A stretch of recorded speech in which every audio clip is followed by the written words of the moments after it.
Low carb baon ba o pang-agahan ng kailangan mo ka-low carbs? Narito po yung aking low carb na fish nuggets. Yes, fish nuggets po.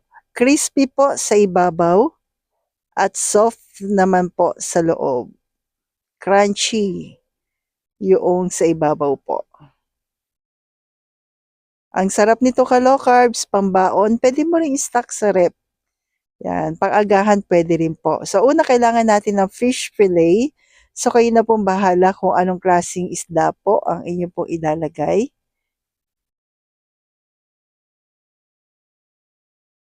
Then, lalagyan natin ng asin, garlic powder.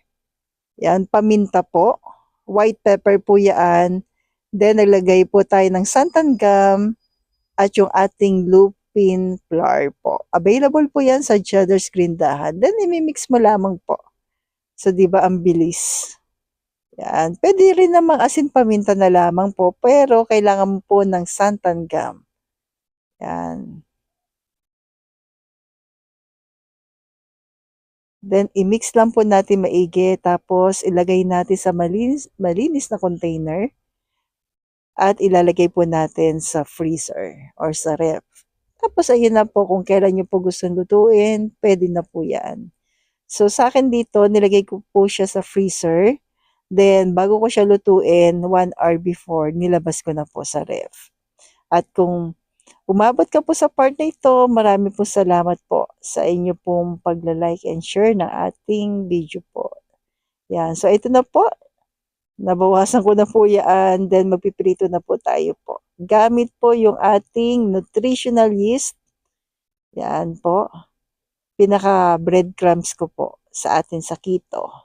Then, yan na po yung ating fish fillet. At ipapry po natin siya sa coconut oil. Yan. Coconut oil po yung isa sa mantika na pasok sa atin. Fork lard, pwede rin naman. Paano po pag walang nutritional yeast? Yan ang kadalasang tinatanong sa akin. Pwede rin po ang chicharon. Yes, chicharon baboy. Tapos dudurugin mo lamang po. Then yan yung gagawin mong breadcrumbs po. Pamalit sa nutritional yeast.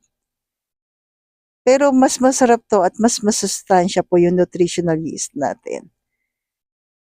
Yan yung tinatawag nating superfood. Ay, sabay ganon.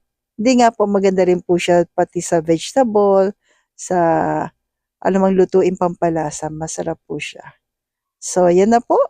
Stay healthy, stay low carb po, and God bless sa ating lahat.